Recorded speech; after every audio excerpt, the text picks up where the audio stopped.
Olá, sejam todos muito bem-vindos a mais essa atividade da nossa Faculdade de Direito, Fundação Escola Superior do Ministério Público. Meu nome é professor Juliano Madalena. Hoje nós temos um momento muito especial para a nossa instituição, para os cursos de pós-graduação e principalmente para o curso de pós-graduação em Direito Digital da nossa instituição. Justamente porque nós teremos a aula magna, que ocorrerá por força de todos os momentos que nós estamos vivendo, através de um belíssimo encontro com o professor Antônio Barreto Menezes Cordeiro. O professor Antônio, ele possui, a gente já vem trabalhando na nossa instituição, a principal obra hoje em matéria de proteção de dados na nossa língua portuguesa, além de vastíssima produção intelectual, acadêmica, e gentilmente aceitou o nosso convite para abrir as atividades da nossa instituição no curso de pós-graduação em Direito Digital. Para isso, vou fazer uma breve leitura do currículo do professor. Então, o professor Antônio Barreto Menezes Cordeiro é licenciado pela Faculdade de Direito da Universidade de Lisboa, ele possui o LLM pelo King's College por Londres, é doutor pela Faculdade de Direito também pela Universidade de Lisboa. O professor atualmente está vinculado à Faculdade de Direito da Universidade de Lisboa desde 2013, onde ele tem lecionado nas áreas de direito civil, direito bancário, direito dos valores mobiliários, direito comparado, direito das sociedades comerciais e direito da proteção de dados.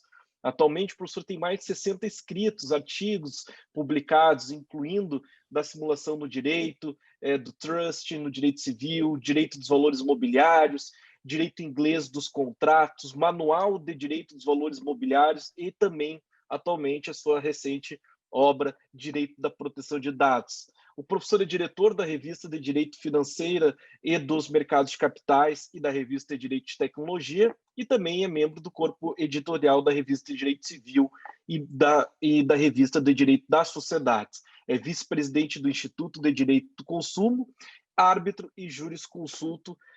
Nós, aqui no Brasil, fundamentalmente o temos como um dos principais juristas, principalmente desse tema tão contemporâneo como a proteção de dados, por oportunidade a atividades acadêmicas em Lisboa, eu pude adquirir e trazer comigo a obra do professor, a mais recente obra do professor, o livro, né, Direito à Proteção de Dados, que é vastamente compartilhado. Agora, felizmente, inclusive, colegas, nós temos essa obra na versão e-book, o que facilita bastante para nós brasileiros. Professor, muitíssimo obrigado pela sua generosidade, pela disponibilidade do seu tempo. Né? Sei que a sua agenda é muito tumultuada, mas a Fundação Escola Superior do Ministério Público lhe agradece. E, professor, o senhor fique muito à vontade para fazer a sua aula magna. Espero tão logo possamos nos encontrar e o senhor também conhecer a nossa instituição presencialmente. Muito obrigado. Muitíssimo obrigado, professor Juliano Madalena. É um grande gosto, foi um grande gosto que recebi o convite que me dirigiram para esta aula magna de Direito Digital. É sempre um enorme prazer estar no Brasil, neste caso virtualmente, não é? Mas para todos os efeitos eu sinto-me no Brasil neste momento. Portanto, é um enorme gosto. Esta matéria do direito digital, ou mais especificamente do direito da proteção de dados, tem-me acompanhado nos últimos anos. Como vamos ver, eu vou fazer referência a isso, não é apenas uma novidade no Brasil, não é? É também uma grande novidade em Portugal. O Regulamento Geral de Proteção de Dados foi ele que trouxe o direito à proteção de dados efetivamente para Portugal, e o meu propósito nestes minutos que tenho nesta aula magna é fazer uma apresentação do Regulamento Geral de Proteção de Dados. Bem, não será uma apresentação completa, não é? Será a apresentação de alguns aspectos que me parecem mais relevantes da sua estrutura, e também o direito é sempre uma realidade histórica. E mesmo que o direito da proteção de dados seja particularmente recente, já tem a sua história.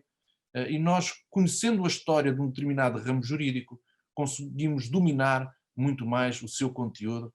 E por isso, sem mais demoras, professora Juliana Madalena, iria começar, e mais uma vez é um gosto enorme poder estar aqui hoje. Eu tenho um pequeno PowerPoint que irei partilhar convosco. Eu iria deixar neste formato pouco usual, apenas para poder consultar eventuais notas que tenha aqui no meu computador. Julgo que não atrapalha ninguém. Nem um pouco. Pronto. Portanto, o título desta aula magna será o novo direito de dados, linhas gerais e desafios. E iria começar por uma aproximação à sua história, uma aproximação histórica e legislativa. Porque há uma ideia que está muito consolidada de que o tratamento de dados pessoais é uma realidade contemporânea, não é? Uma realidade do século XXI. E a verdade é que não é assim. Não é? A verdade é que o tratamento manual de dados, não é, para simplificar o tratamento com uma caneta ou com um lápis e um papel, perde-se nos tempos. Não é? Basta imaginar o primeiro rei português, não é, Dom Afonso Henriques, há 800 séculos, há 8 séculos, assim que chega ao poder, a primeira coisa que ele tem de saber é quantos homens com armas é que tem à disposição no condado portucalense. Não é? E, portanto, ele vai fazer um levantamento. Não é? Esse levantamento populacional é descrito, por exemplo, na Bíblia, é descrito em textos muito antigos e, portanto, o tratamento de dados pessoais é algo que se confunde com a própria noção de poder, não é? Com a própria noção de comunidade. Qualquer governante, quer seja democrático, quer não seja, tem de saber o que se passa no seu território. E, por isso, o tratamento de dados pessoais sempre foi uma realidade. Só que, como não era possível fazer um grande tratamento, ou um tratamento de grandes números de dados pessoais, nunca houve razão, do ponto de vista jurídico e social, para surgir um ramo jurídico autónomo com características próprias que se dedicasse exclusivamente a regular esta matéria. Portanto, este ponto é fundamental de perceber. O tratamento de dados pessoais é uma realidade que se perde nos tempos.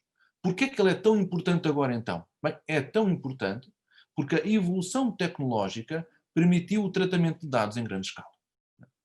Quando é que isto surge? Bem, todos nós sabemos que as guerras potenciam a tecnologia.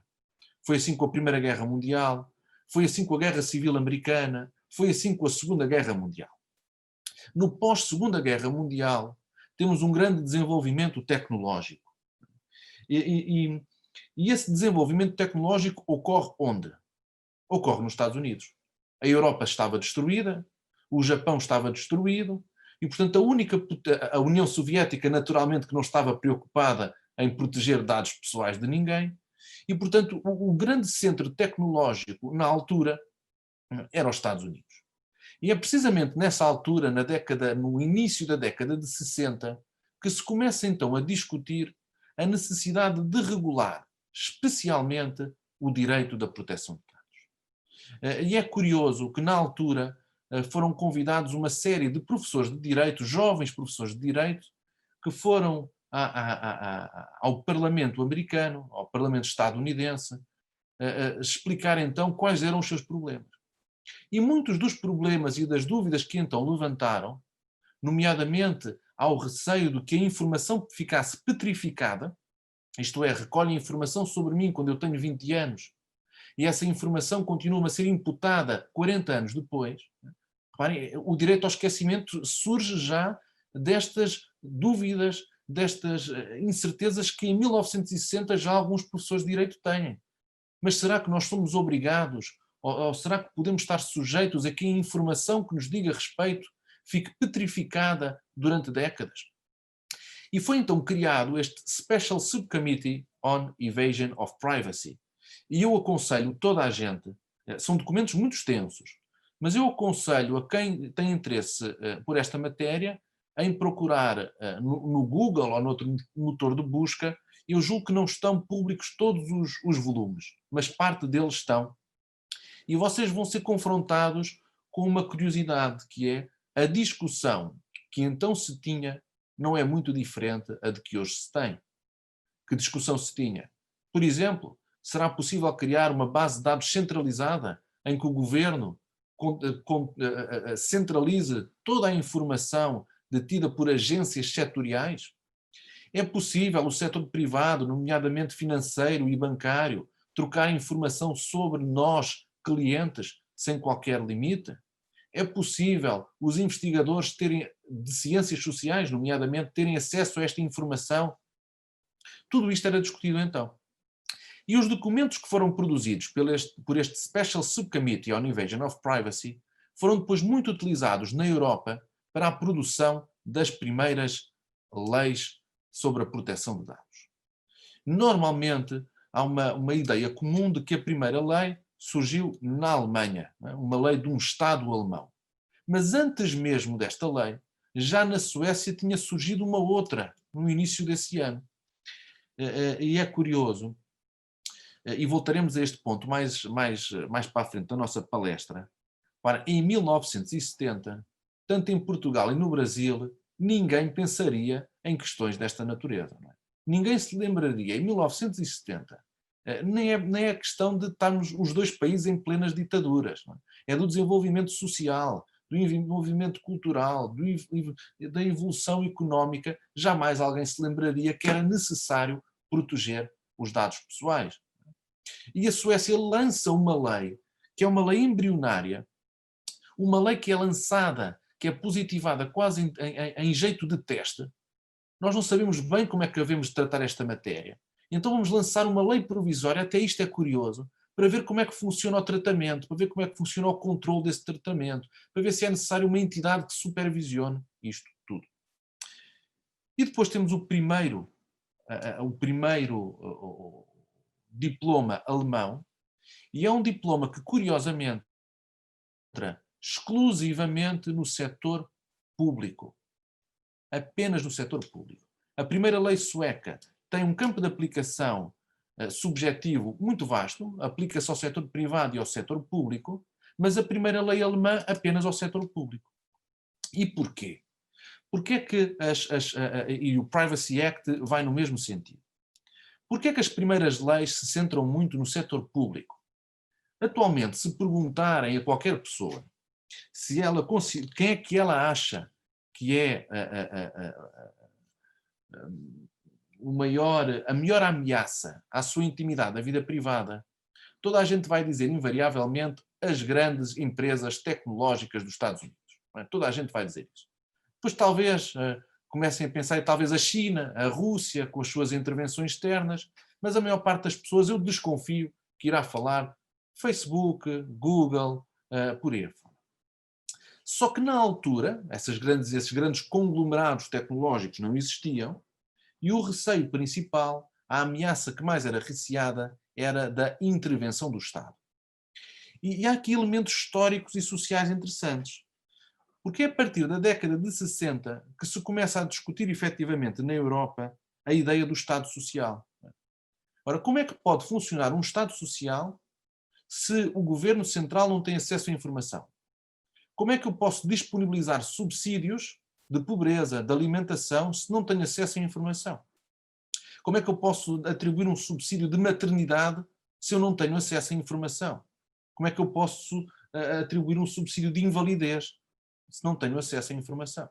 Portanto, o Estado Social, só pode funcionar com o tratamento de grandes quantidades de dados pessoais.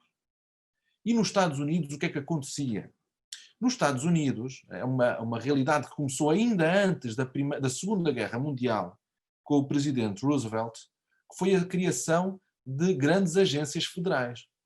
As grandes agências federais que hoje em dia aparecem nos filmes, é? Em todos os filmes americanos, FBI, por aí afora, ou foram criados nesta altura, ou foram muito impulsionados nesta altura. Portanto, também nos Estados Unidos começa a haver um receio por parte da população de que estas agências federais estavam a invadir a privacidade. E esta evolução é curiosa. Portanto, numa primeira fase, o nosso receio é para com o Estado. Numa segunda fase, a fase que atualmente vivemos, o receio é em relação às grandes empresas tecnológicas. Estes dois documentos, Guidelines Governing the Protection of Privacy and Transborder Flows of Personal Data, da OCDE, e a Convenção 108 são dois documentos de 1980 que são fundamentais na consolidação do direito da proteção de dados contemporâneo. O conceito de dado pessoal, o princípio da lealdade, o princípio da minimização do tratamento, etc., etc., tudo isto foi fundado, não é fundado, é consolidado. Portanto, é o ponto de partida. Não é correto dizer o ano zero, não é que já temos leis anteriores, mas não é o momento de consolidação foi precisamente em 1980. A Convenção 108 foi depois objeto de uma profunda revisão, mas dificilmente os princípios e os conceitos base que foram lançados por estes dois documentos serão alterados no futuro. Quanto ao direito europeu, a discussão inicia-se em meados de 1970, mas aí, como a União Europeia estava essencialmente focada numa dimensão económica, a Comissão achava que não tinha competências para legislar sobre isto, mas o Parlamento Europeu há muito tempo que insistia, nós precisamos, e finalmente temos a Diretiva 95/46. Seguiu-se depois o RGPD, de 2016, e o direito português acompanhou esta evolução. Eu lembro-me de ter ido dar uma palestra sobre proteção de dados à Universidade de São Paulo, ao Largo de São Francisco, e depois falando com um professor brasileiro, ele perguntava: António, mas não acha que esta história toda da proteção de dados é uma matéria desenvolvida pelos países nórdicos da Europa e que agora está a ser trazida para o universo dos países latinos de sangue quente, tanto da Europa do Sul como da América Latina? Isto para nós é tudo muito estranho. E, portanto, é um pouco verdade. É um pouco verdade. Eu, neste momento, a sensação que tenho é que tudo isto é uma novidade no Brasil. Mas em Portugal também era uma novidade em 2016. Esta Diretiva 95/46 era estudada por muito pouca gente, tinha uma aplicação muito residual, não havia académicos próprios, havia 2, 3 académicos que se dedicassem a esta matéria, não era ensinada em licenciaturas, em mestrados, e foi com o Regulamento Geral de Proteção de Dados que, de repente, o povo português, o legislador português, a Academia Portuguesa, acordou para o direito de proteção de dados. E, portanto, neste caso, sintam-se acompanhados, não é? Porque a sensação que vocês têm neste momento era a sensação que nós tínhamos há uns 3, 4 anos. Agora, o que é o direito da proteção de dados? O termo proteção de dados, ou direito da proteção de dados, tem origem alemã. Foram os alemães que primeiro avançaram com esta terminologia. Mas mesmo dentro da ciência jurídica alemã, a ideia do direito da proteção de dados foi recebida com alguma desconfiança terminológica. Alguns autores consideravam, não seria melhor dizer o direito da informação digital ou algo semelhante? E a ideia central, ou a crítica central, a de que o termo, o direito da proteção de dados, transmite uma ideia incorreta, ou pelo menos incompleta. Para os leigos, para os não especialistas, a percepção é a de que o direito da proteção de dados foi criado com propósitos análogos ao direito do consumo. O direito do consumo foi criado para proteger o consumidor e o direito da proteção de dados foi criado para proteger o titular dos dados pessoais. Ora, não é assim. Naturalmente que a proteção dos dados pessoais de pessoas singulares é um ponto de partida importantíssimo e até admito que é o pilar principal, mas não é o único. A função do direito da proteção de dados não é apenas o de proteger, é o também de garantir a livre circulação de dados pessoais.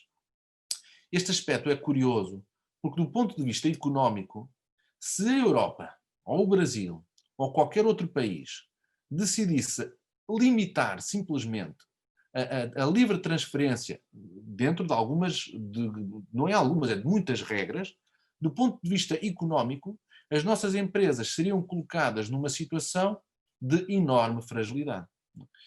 Vejam o caso, por exemplo, o caso do Facebook, em que um acórdão muito recente, o acórdão Schrems II do Tribunal de Justiça da União Europeia, em que foi discutido se os dados pessoais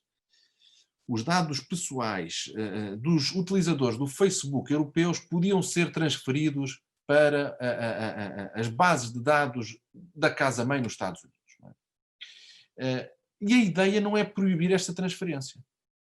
A ideia não é impedir, por exemplo, que uma sucursal, temos uma empresa francesa, tem uma sucursal em Portugal, o tratamento de dados é realizado em Paris.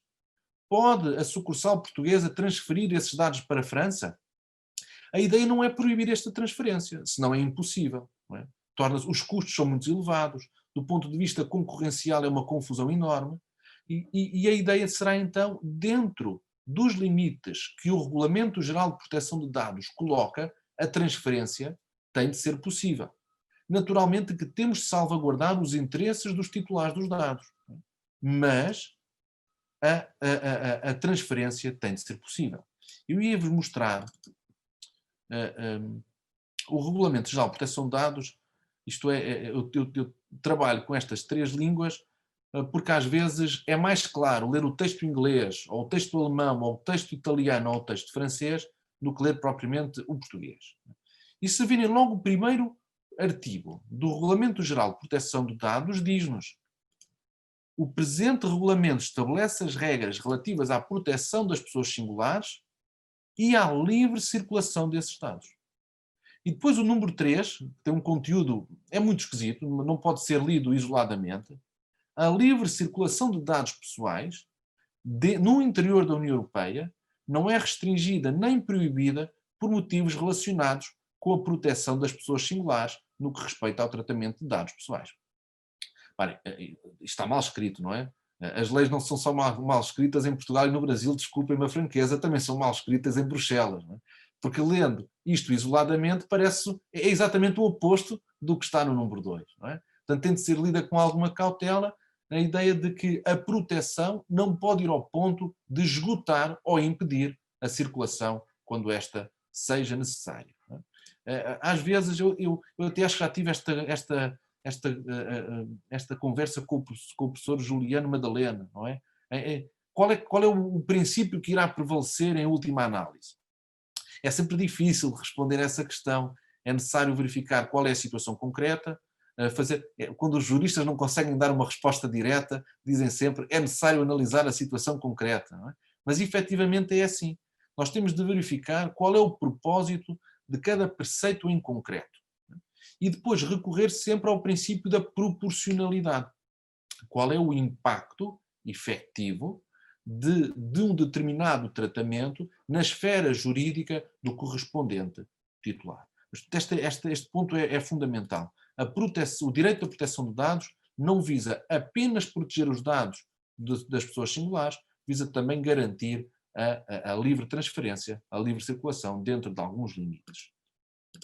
Princípios. Esta matéria dos princípios é uma matéria que permite contextualizar a matéria, mas ao mesmo tempo funciona como limites ao próprio regime jurídico. Esta ideia a ideia que normalmente nós chamamos em direito civil da terceira sistemática ajuda muito a explicar qual é a função dos princípios em regimes jurídicos desta natureza. A terceira sistemática, no fundo, vem-nos dizer isto, que um sistema jurídico é formado por princípios, que estão no seu centro, e depois por regimes jurídicos setoriais, ou então por artigos. Não é? Artigos. Imagina, aqui está o direito ao esquecimento, aqui está o tratamento de dados sensíveis, aqui está a obrigação, os deveres dos responsáveis pelo tratamento, e aqui está o princípio da lealdade, da transparência, etc.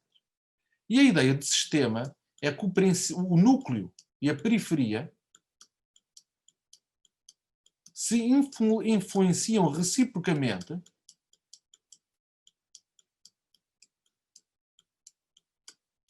E tudo isto forma o sistema jurídico.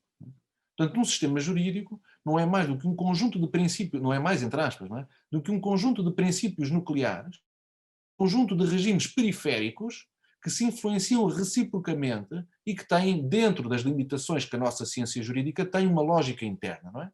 E depois, como diz o grande mestre Canaris, todo este sistema é um sistema aberto que recebe influências políticas, sociais, filosóficas e, portanto, está sempre em constante mutação e vai evoluindo, mas esta influência externa é fundamental. E, portanto, quando nós olhamos para o Regulamento Geral de Proteção de Dados e para os princípios que estão contidos no artigo 5º, devemos olhar nesta perspectiva. Os princípios não são apenas palavras bonitas que o legislador coloca na lei, os princípios têm uma função de cimentar todo o regime jurídico. O primeiro princípio é o da licitude. O princípio da licitude. E o princípio da licitude tem duas dimensões, ou duas acessões. Uma acessão em sentido estrito e uma acessão em sentido amplo. Em sentido amplo, por licitude entende-se, basicamente, o cumprimento da lei. Mas nessa perspectiva não tem muito interesse. Não tem muito interesse. Onde tem efetivamente interesse é a licitude em sentido estrito. E a licitude em sentido estrito leva-nos para o artigo mais importante do Regulamento Geral de Proteção de Dados e no direito brasileiro o seu equivalente será o mesmo, que é o artigo 6º. E o artigo 6º, que vamos ver mais para a frente, fala sobre os fundamentos de licitude do tratamento de dados pessoais. O tratamento de dados pessoais é possível numa destas situações. Quando se fala então em licitude em sentido estrito, significa que o tratamento de dados pessoais apenas pode ocorrer quando se verificar uma destas causas, destes fundamentos para o tratamento de dados pessoais. Lealdade. A lealdade representa sempre um plus em relação à licitude. Em termos abstratos, apesar disso poder ser contestado, o princípio da lealdade permite resolver casos que a letra da lei não dá resposta, mas o seu espírito resolve. Não é? Mas a lealdade tem ainda uma função interna, não é? Basta pensar na lealdade, no direito das sociedades comerciais, dos administradores e por aí fora. O responsável pelo tratamento, eu julgo que no Brasil é o controlador, não é, professor Juliano? Não é? Sim, aham. É o controlador. Há aqui uma lealdade que ele tem em relação aos titulares de dados pessoais. Essa lealdade manifesta-se em várias situações ao longo da relação que se estabelece entre dois sujeitos. Depois temos o princípio da transparência. E o princípio da transparência, que não é direito anterior, a dúvida que fica é se é autonomizável ou não da lealdade. E a resposta é sim. O princípio da transparência, naquela ideia que eu coloquei do quadro branco, o princípio da transparência aparece aqui e depois vai influenciar o quê? Todos os deveres de informação que o sistema impõe às várias partes. E a nossa percepção do que é o princípio da transparência é necessariamente influenciado pelo que está na periferia, não é? Pelos deveres que efetivamente são impostos. Depois temos um princípio muito importante, que é a limitação das finalidades. E em relação ao princípio da limitação das finalidades, nós conseguimos ter uma ideia mais precisa da relevância prática destes princípios formativos do direito da proteção de dados. E eu vou voltar para o RGPD. Vejam esta linha B.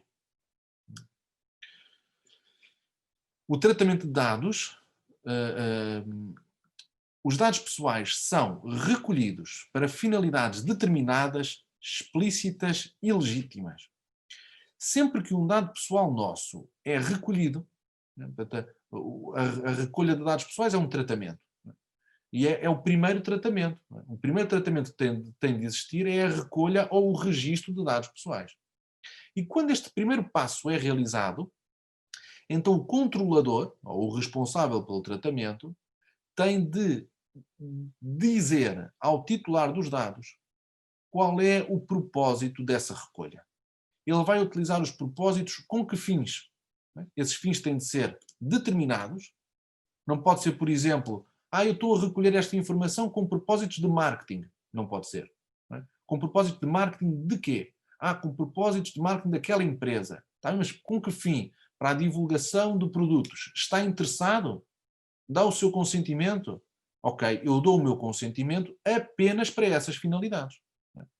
A segunda parte deste artigo, recolhidas para finalidades explícitas e legítimas, e depois diz-nos, não podendo ser tratados posteriormente de forma incompatível com essa finalidade.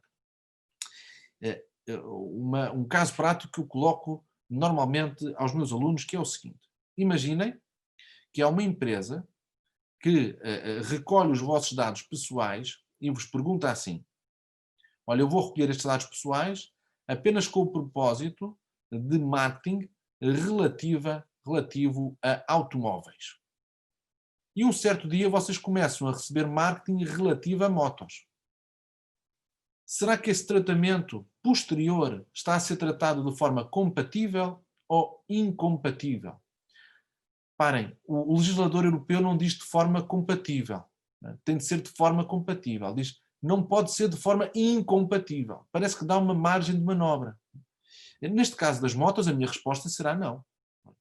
Mas se nós formos descendo um bocadinho, então podemos encontrar algumas situações. Por exemplo, nós temos, e mesmo assim não tenho a certeza, não é só para concretizar um pouco mais. A Nissan e a Renault fazem parte do mesmo grupo. A Renault pergunta se pode fazer publicidade nos seus automóveis. Será que pode fazer da Nissan? Também não é claro, não é? Também não é claro.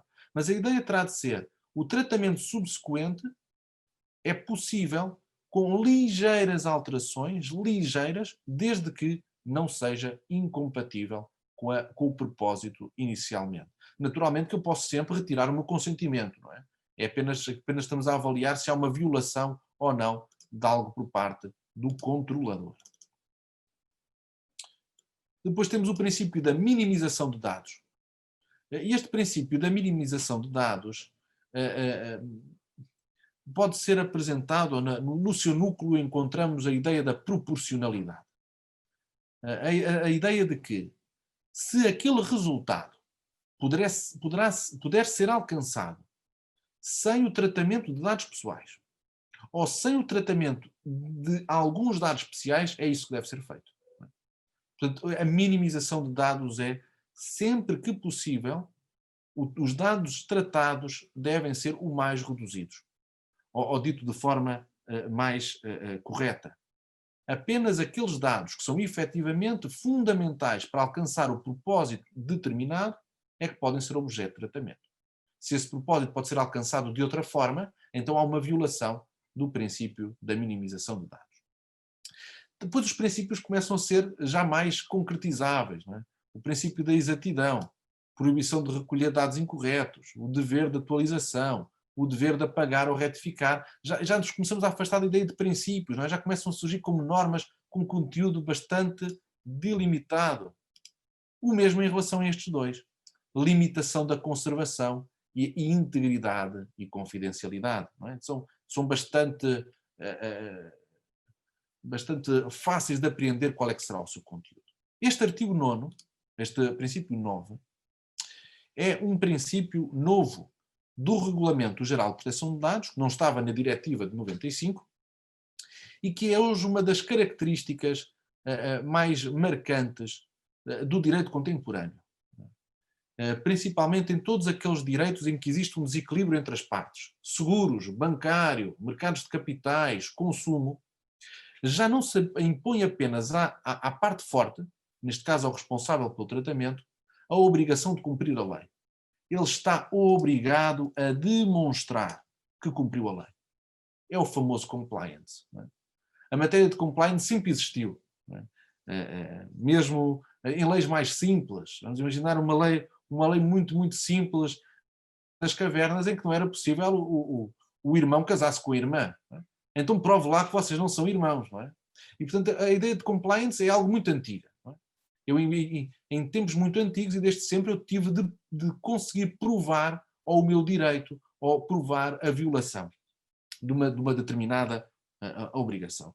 Mas aqui há uma completa mudança do paradigma.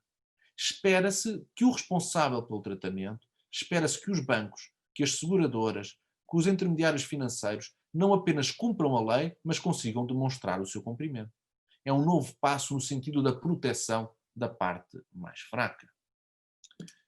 A todo o gás, elementos nucleares.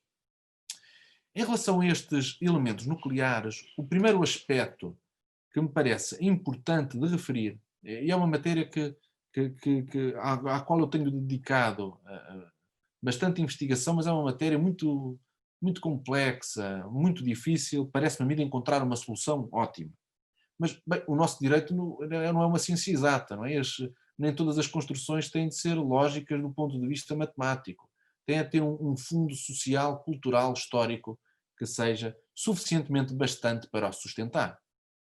Mas hoje em dia o direito contemporâneo é um direito de direitos. Não é? Há uma constante busca pela subjetivação da proteção jurídica, sacrificando a lógica jurídica interna. Vou-vos dar exemplos muito concretos, que é o direito à saúde, que está em todas as constituições do mundo, o direito à religião e o direito à justiça não são direitos. Não são direitos subjetivos, como o direito à vida, o direito à imagem, o direito à palavra. Em todos estes direitos, religião, saúde, justiça, o que nós temos é um conjunto de obrigações, essencialmente assumidas pelo Estado, que tem de garantir que eu tenha acesso à justiça, que eu tenha de garantir que eu tenha acesso à saúde e por aí afora. E nós descrevemos isto como direitos, mas não são propriamente direitos autónomos, não é? São conjuntos de pequenos direitos, de grandes obrigações, de grandes princípios, que em conjunto fazem, a expressão mais correta seria essa, o instituto, não é? Um instituto jurídico da saúde, da justiça, da religião. Mas este caminho é fruto não é uma novidade, não é? É um caminho que tem sido percorrido pela humanidade desde o momento em que no Iluminismo, ou mesmo no Renascimento, se tirou Deus do centro de tudo e se colocou o homem no centro de tudo. E a partir do momento em que nós colocamos o homem no centro de tudo, então tudo começa a ser analisado desta perspectiva do eu. Sou eu que tenho um direito, sou eu que tenho um direito, sou eu que tenho um direito. O direito à autodeterminação informacional, no Brasil a expressão que usam é direito à autodeterminação informativa, que é uma expressão mais correta, eu admito desde já, mas como em Portugal toda a gente diz informacional, acho que não vale a pena lutar para alterar expressões consolidadas. Esse direito à autodeterminação informacional está hoje consolidado. Foi também particularmente desenvolvido pelos juristas alemães. Mas se hoje perguntarem a qualquer pessoa se acham que ele tem um direito subjetivo, individual, à proteção de dados, ele vai dizer claro que sim. Claro que sim. E eu percebo perfeitamente que se diga isso do ponto de vista social, cultural, se quiser. Que críticas é que podem ser apresentadas aqui? Uma série delas. E essas críticas têm de partir deste ponto. Toda a informação é merecedora de proteção jurídica. O Tribunal Federal Constitucional Alemão, na década de 80, veio dizer que não há informação suficientemente fútil ou irrelevante que não seja merecedora de proteção jurídica.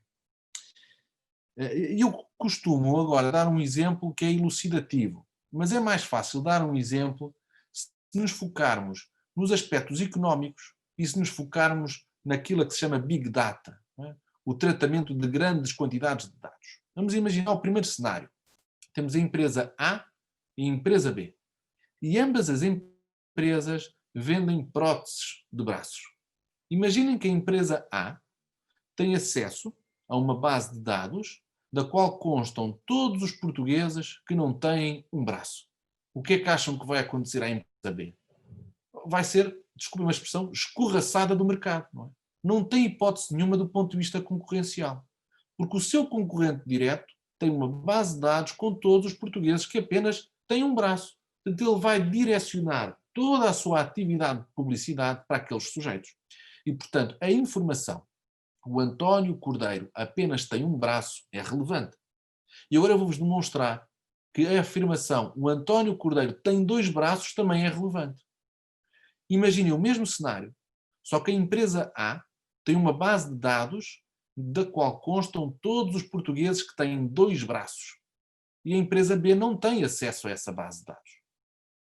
Por exclusão, a empresa A sabe que todos aqueles que não estão naquela base de dados não têm um braço. Portanto, ela tem de encontrar aqueles potenciais clientes. Pode demorar um bocadinho mais tempo, mas vai também conseguir expulsar a outra empresa do mercado.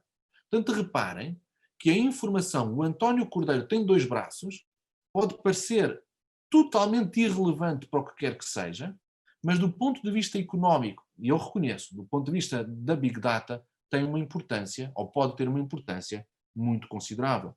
Em mercados competitivos, como no qual hoje vivemos, e globalizados, pequeninas informações desta natureza podem ser o suficiente e conseguirem derrotar, desculpem a expressão, os seus rivais. Portanto, este é o ponto de partida. Depois temos críticas. Primeiro, críticas sociais. Como é que é possível que se considere que toda a informação relativa à minha pessoa é minha? Neste momento, ainda não viram esta gravação, não é? Mas quando começarem a ver esta gravação, neste momento já todos vocês têm opinião sobre mim. Ou é gordo, olha, cortou o cabelo em demasia, está-se mesmo a ver que tem medo de sair de casa por causa da pandemia, ora tem uma série de livros lá atrás, olha, a gravata está um bocado torta, olha, não fala bem, ora fala muito depressa. Como é que esta informação, que está a ser produzida por vocês, a milhares e milhares de quilómetros de distância, e a vários dias, por exemplo, depois de eu ter falado, me pode ser atribuída a mim? Como é que eu posso ter o controle sobre toda a informação? É que reparem que toda a informação é merecedora de proteção jurídica, incluindo informação subjetiva. Todos os nossos empregadores têm dados relativamente a nós, que são objetivos, a nossa idade, o nosso currículo, e subjetivos.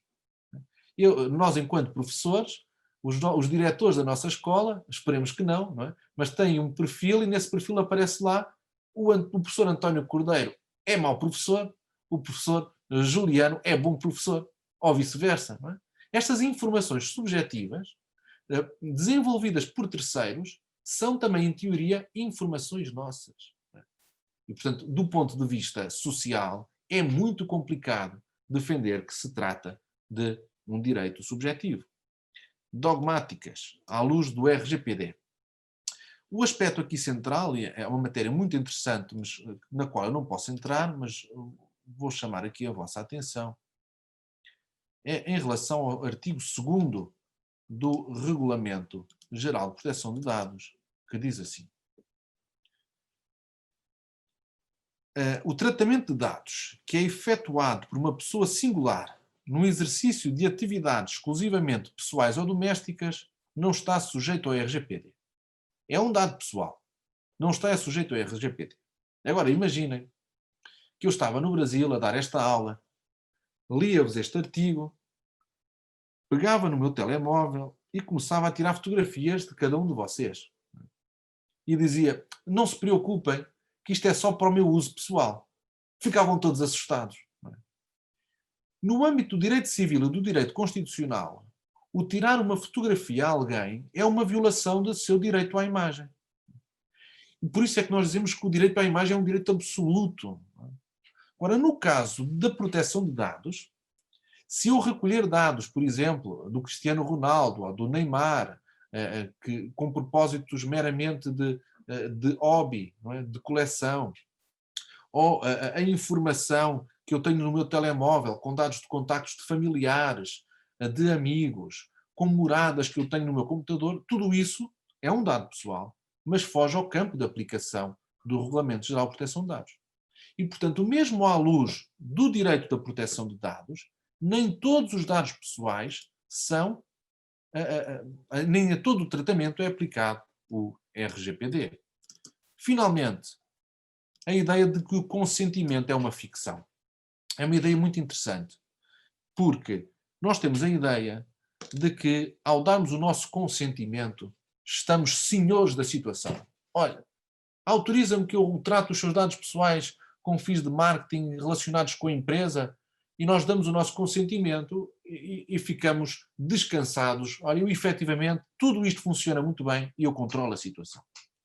Muitos juristas e não juristas consideram que o consentimento é hoje uma porta aberta a que as empresas façam o que quiser dos nossos dados. Porque tem um fundamento jurídico. Ele consentiu. Só que todos nós sabemos que sempre que nos aparece, principalmente na internet, uma caixinha a dizer condições de utilização, toda a gente carrega sem ler. Não é? Ninguém vai ler. Há estudos muito engraçados que vêm dizer que se toda a gente lesse as condições de todos os produtos e serviços que adquire, a economia mundial entrava em colapso. Porque ninguém fazia absolutamente mais nada a não ser ler condições gerais. E, portanto, o consentimento é uma ficção. Enquanto que nos direitos de personalidade eu consentir com um determinado ato tem efetivamente um valor fático e um valor jurídico, porque eu estou no controle da situação, no âmbito da proteção de dados, por ser algo muito complexo, é uma completa ficção.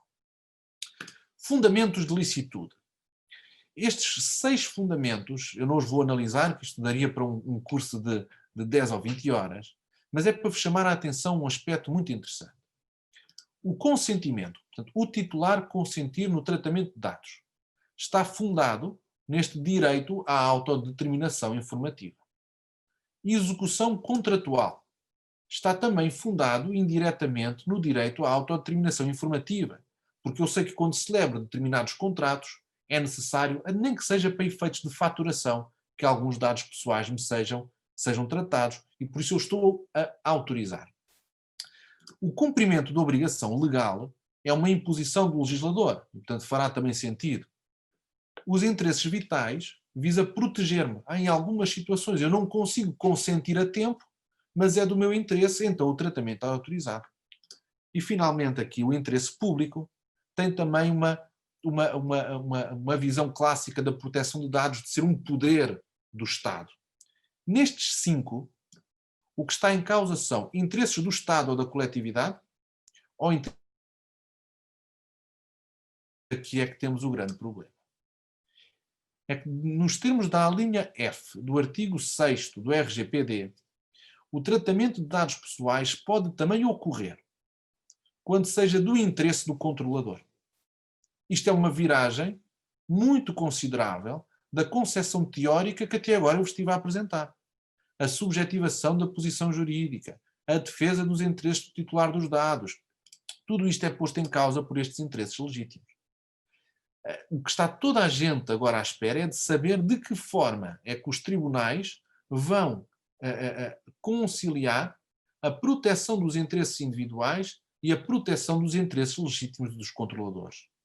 É neste confronto que se joga muito do futuro do direito da proteção de dados.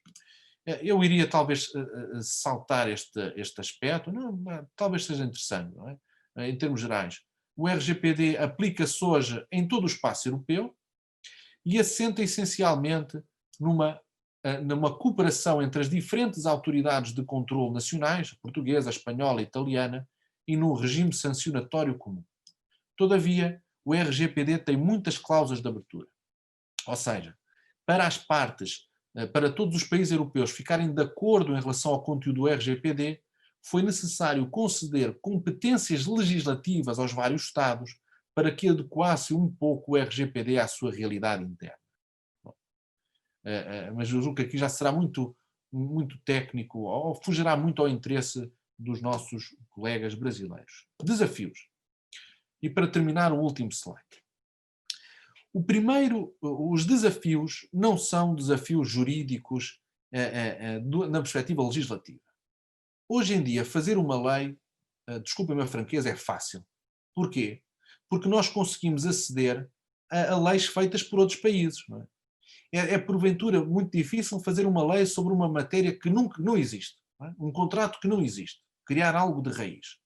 Mas não é isso que acontece. Não é? O direito da proteção de dados e todos os direitos estão em constante evolução.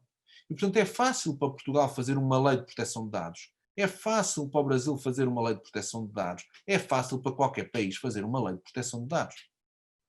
Há um juiz, um juiz americano muito conhecido, apesar de ser um grande conservador, que era o Justice Scalia, que vinha dizer que a grande força dos Estados Unidos não estava no Bill of Rights, que ele próprio dizia que qualquer ditadura tem um Bill of Rights, não é? Que reconhece os direitos fundamentais. As democracias o que têm é uma defesa efetiva dos direitos fundamentais. Não é uma carta que diz um papel que fale disso. Pronto. Portanto, a dificuldade não está aí. As dificuldades e o ponto 3 principais que são, primeiro, iliteracia.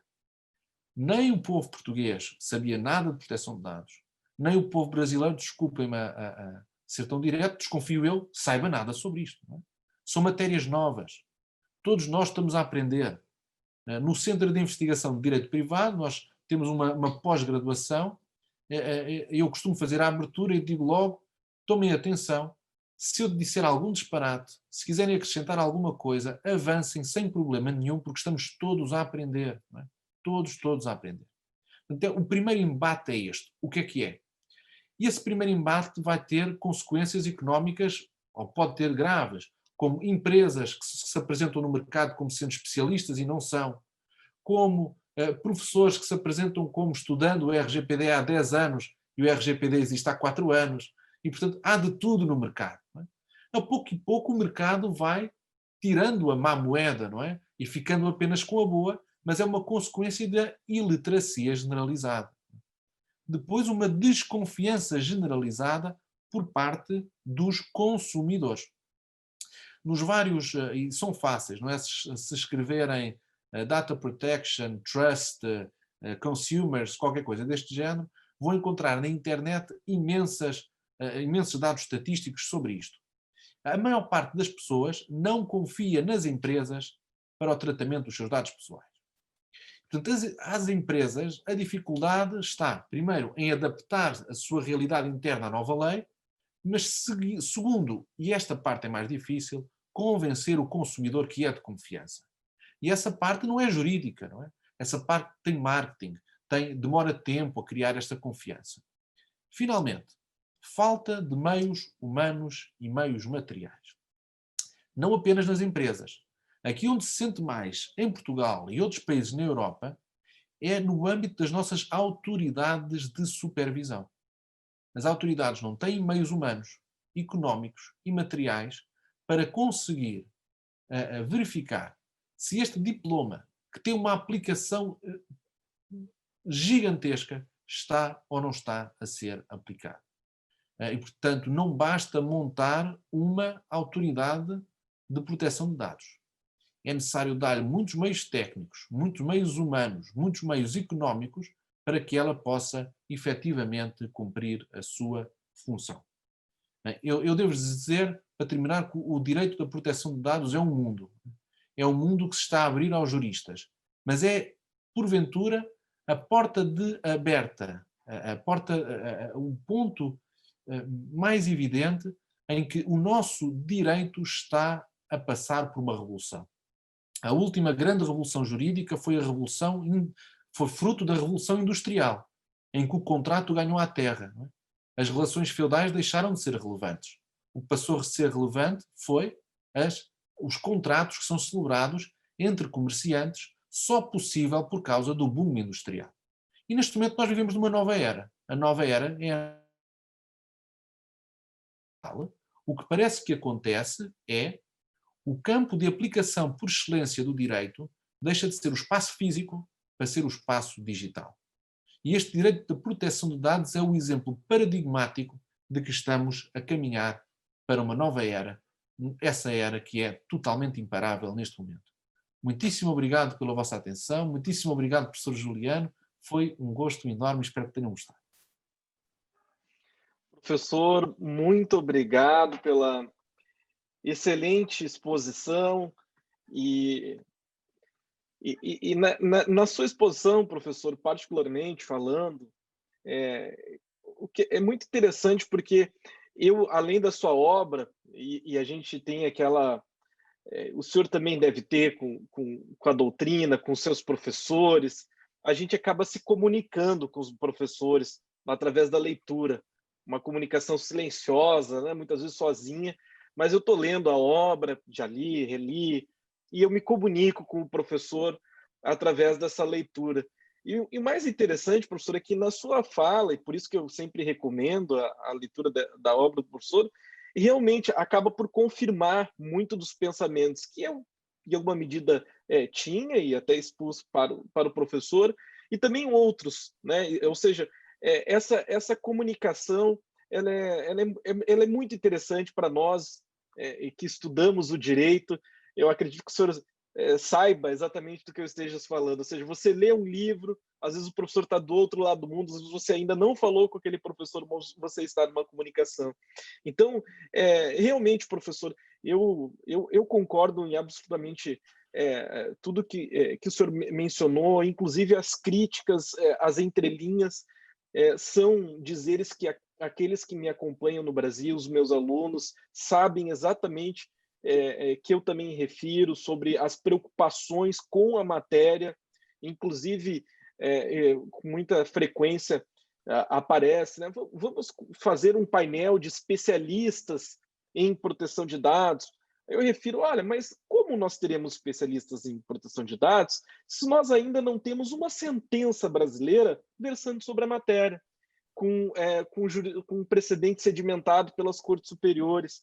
Então, assim, toda a sua fala, professor, seja na crítica social e de construção, seja na forma e no mérito, no fundo jurídico, ela está ao encontro do que eu venho refletindo.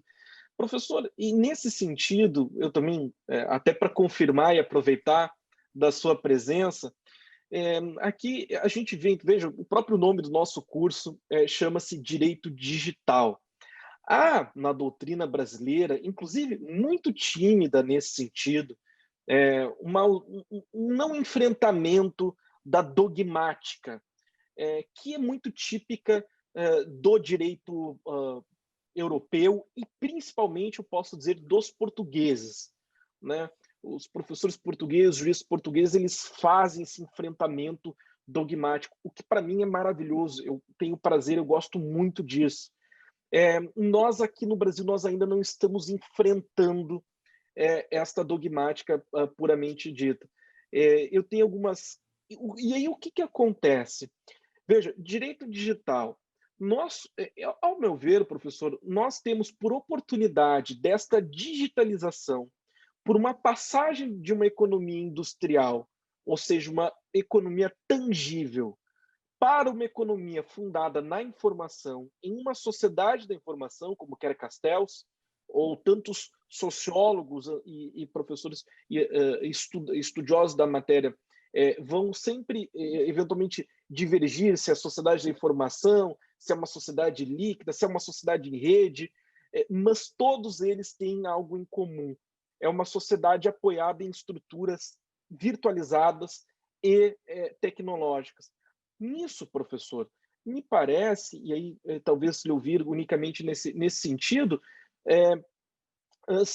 essa transposição do analógico para o digital, e a sua palestra deixa isso muito claro, permite que nós, através do direito, por exemplo, da proteção de dados, revisitemos institutos clássicos do direito. Então, toda a sua fala, professor, e ao meu ver, o mais interessante dessa matéria é essa oportunidade. Eu digo sempre para os alunos, nós não vamos abrir o livro do professor Antônio Barreto Menezes Cordeiro ou estudar a LGPD, o Regulamento Europeu, e encontrar rupturas. Claro que haverá novidade, mas o plano de fundo está estruturado em uma base muito bem construída da dogmática jurídica. Eu gostaria que o senhor eventualmente falasse da importância, professor, desta dogmática, por exemplo, só para tomar um exemplo aqui, para concretizar essa pergunta e explicação, seria a própria questão do consentimento. Há muito tempo nós temos a doutrina da teoria geral do direito, seja Savigny, Lares, nós temos divergências ou visões acerca do consentimento. Será que nós não teremos uma superação do consentimento para nós encontrarmos a contratualização ou a criação de relações jurídicas pela chamada conduta social típica? Ou questões que há muito tempo na doutrina já vêm sendo enfrentadas. Então, professor, se o senhor pudesse fazer essa... eu estou tentando, aqui como nós não temos a participação do público, né, fazer uma pergunta em nome de todos. É uma pergunta interessantíssima. E é curioso de notar o seguinte, talvez respondendo um bocadinho de forma mais longa. Do ponto de vista do direito civil, nós tivemos primeiro o grande código, que foi o Código de Napoleão, né? E depois tivemos o Código Alemão e o BGB. Portanto, quase um século os separa. E desde o Código Alemão, que depois inspirou também o Código italiano, o Código brasileiro, o Código português, muita coisa aconteceu. E o que se verifica é, todavia, um certo... Pensem, por exemplo, na formação dos negócios jurídicos, na formação dos contratos. Há um apegamento muito grande àquela ideia da proposta e da aceitação, e a proposta deve ser feita com estas características, e está uma série de dias em vigor, e não pode ser retirada, e a seguir a outra pessoa deve fazer isto, fazer aquilo. E nós continuamos a ensinar isso aos nossos alunos, como se o comércio jurídico funcionasse nesses termos ainda. Os códigos civis, apenas para falar desses, não é? São marcos fundamentais da nossa ciência, só que levam-nos a que fiquemos um pouco presos, não é, ao seu conteúdo.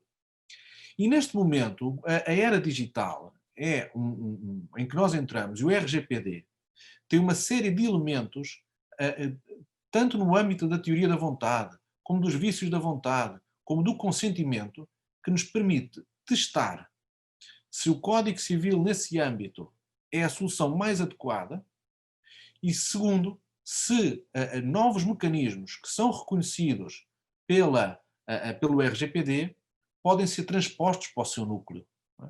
Por exemplo, no caso do consentimento, o consentimento tem uma proteção muito mais efetiva do que o âmbito contratual comum. E os exemplos são estes. Se eu chegar ao pé de alguém e disser: posso tratar os seus dados pessoais? Não me incomodo, mas eu posso. Sim, trate. O RGPD vem dizer que não há consentimento. Só que se nós aplicarmos as regras gerais do direito civil, haverá consentimento. Outra situação que é da influência indevida.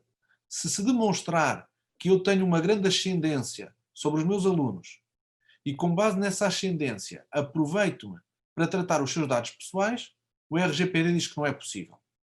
No direito civil, obrigam-me a demonstrar se houve coação ou não houve coação. E, portanto, há uma capacidade neste momento da periferia em influenciar o núcleo, não é? Neste caso a formação do contrato, e tem de ser aproveitado pelos juristas. Agora, como é que isto tem de ser aproveitado? Como disse o professor Juliano, tentando juntar as duas realidades. Não é fingir ou achar que o RGPD, ou que a Lei da Proteção de Dados, é um mini-sistema separado da Constituição ou do Código Civil. Isso é particularmente evidente na matéria de fintech, tecnologia financeira. Há duas hipóteses. Ou se estuda a matéria de fintech como um todo, ou quando estudamos direito bancário, direito dos seguros, direito dos mercados de capitais, vamos a pouco e pouco tratando das matérias de fintech, de tecnologia financeira, que sejam relacionadas. Por exemplo, eu estudo consultoria financeira e depois de estudar consultoria financeira, estudo a consultoria robótica. Não é possível imaginar entendida e explicada sem primeiro ter a sua base. A importância da dogmática está aí. Os novos problemas, as novas matérias devem ser analisados do ponto de vista do núcleo da dogmática. Não podemos cair no erro de achar que essa mesma dogmática não é influenciada pela periferia. E, portanto, o grande jurista Oyering dizia que a ciência jurídica está em constante evolução há milénios e milénios. E, portanto, a dogmática está em constante evolução também há milénios e milénios. Não podemos ignorar a dogmática, mas também não podemos considerar que ela é imutável. E a era digital é um exemplo perfeito de como isto funciona na prática. Professor, muitíssimo obrigado. Espero que o senhor tenha também gostado desse espaço, Gostei desse bastante, momento, que para naturalmente, nós é sim. muito importante na nossa instituição. Nós somos uma fundação aqui no Rio Grande do Sul, vinculada ao Ministério Público e para nós é uma honra, é um grande prazer poder contar com a sua colaboração para com os nossos alunos e toda a comunidade acadêmica. Aos colegas, muito obrigado pela paciência, por aproveitarem esta aula magna do professor. E, professor, espero vê-lo muito em breve e permanecer conversando com o senhor, ainda que silenciosamente, através da leitura da sua obra. Muito obrigado, professor. Muito obrigado, professor Juliano, foi uma honra enorme. Muito obrigado a todos.